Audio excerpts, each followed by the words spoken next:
गर्मी बहुत बढ़ गई थी। तापमान 50 पार हो गया था। स्कूल में गरीब अमीर सभी बच्चे पढ़ते थे। चिंटू के पिता खेतीबाड़ी करते थे और बहुत मेहनत करके चिंटू को स्कूल भेजते थे। चिंटू को इतनी गर्मी में 1 घंटा पैदल चलकर स्कूल जाना पड़ता था। एक दिन चिंटू इस तपतपाती गर्मी में 1 घंटा चलकर स्कूल आया। उसे बहुत प्यास लगी थी। स्कूल के बाहर एक नलका था। चिंटू का दोस्त बिट्टू भी उसके साथ था।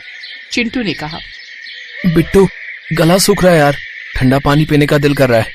अब इतनी गर्मी में ठंडा पानी कहाँ से मिलेगा भाई, यही नलके का पानी पी ले। लेकिन नलके का पानी बहुत गर्म है। अब क्या ही कर सकते हैं, गरीब के घर में पैदा हुआ है दोस्त, गर्म पानी ही पीना पड़ेगा।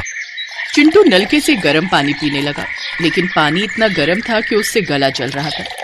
प्यास तो बुझने का नाम ही नहीं ले रही थी। तभी वहां एक गाड़ी आकर रुकी। उसमें से स्कूल का सबसे अमीर लड़का रोहन बाहर आया और चिंटू को नलके का गर्म पानी पीते हुए देखकर कहा, गर्म पानी पी रहा है, मैं तो फ्रिज से ठंडा पानी लाया हूँ, ये देख। रोहन ने अपने बैग से ठंडे पानी की बोतल निकाली। वो बोतल इतनी ठंडी थी कि बोतल के शरीर पर बूंद बूंद ठंडा पानी जम गया था। ये देखकर चिंटू का गला और भी सूख गया। अरे वाह रोहन, तेरे घर में फ्रिज है? होगा क्यों नहीं, मेरे पापा तेरे बाप की तरह गरीब थोड़े हैं। मुझे थोड़ा सा ठंडा पानी देना, गला सूख रहा है।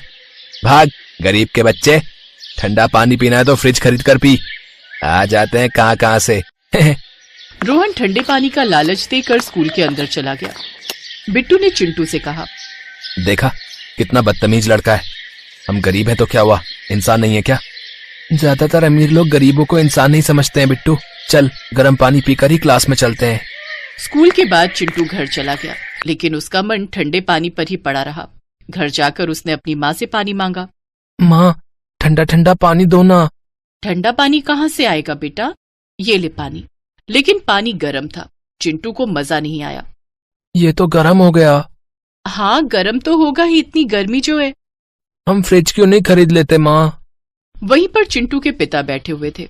ये सुनकर उन्होंने कहा, फ्रिज? ये सब तेरे दिमाग में कहाँ से आ रहा है बेटा? वो मेरी क्लास में रोहन है ना, उसके घर में फ्रिज है। चिंटू ने सुबह की बात बताई।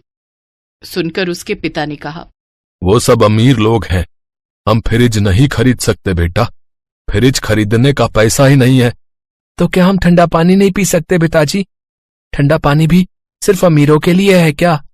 तुझे ठंडा पानी पीना है ना, उसके लिए फ्रिज की क्या जरूरत है? मतलब फ्रिज के बिना पानी ठंडा कैसे होगा?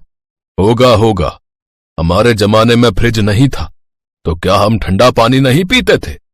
चल मेरे साथ।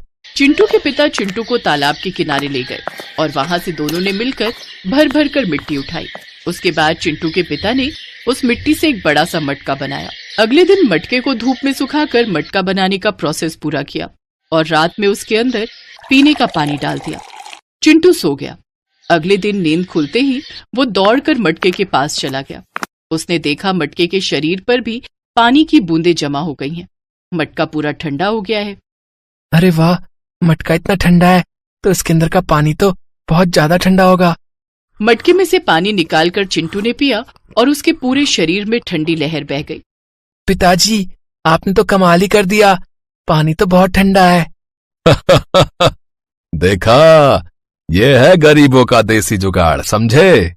चिंटू ने पेट भरकर बस ठंडा पानी पिया और उसी दिन एक एक घटना घटी। बहुत ज्यादा फ्रिज और एसी चलने के कारण बिजली की सप्लाई बंद हो गई। बिजली विभाग ने साफ साफ कह दिया कि वो और बिजली सप्लाई नहीं कर सकते। अब कुछ दिन ऐसे ही बिना बिजली के रहना पड़ेगा। लोगों के बीच हाहाकार मच गया। एसी, फ्रिज सब कुछ बिजली से ही चलता था। अब बिजली के बिना फ्रिज किसी काम का नहीं रहा। सभी अमीर लोग गर्मी में तड़पने लगे और तभी चिंटू स्कूल में 5 बोतल मटके का ठंडा पानी ले गया। चिंटू और बिट्टू ठंडा पानी पीने लगे। ये देखकर रोहन उसके पास आया। बिजली नहीं है, फिर भी तेरे पास ठंडा पानी कहाँ से आया? देसी जुगाड़ है भाई, तू अमीर है, तू नहीं समझेगा। मुझे भी देना थोड़ा सा। क्यों, हम तो गरीब हैं। तूने उस दिन यही कहा था ना, तूने हमें पानी पीने दिया था।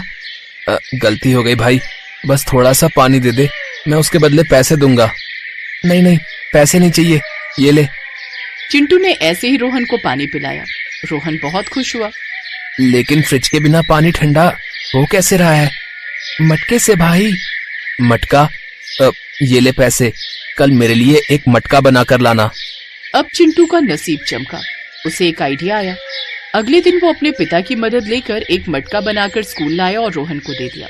और फिर उसे एक के बाद एक मटके के ऑर्डर मिलने लगे। चिंटू ने बहुत पैसा कमाया और उसे गरीबी से मुक्ति मिल गई। अमीर लोग भी समझ गए कि बिजली पर पूरी तरह से भरोसा करना ठीक नहीं। अक्लमंदी तो देसी जुगाड़ में भरोसा रखने में है।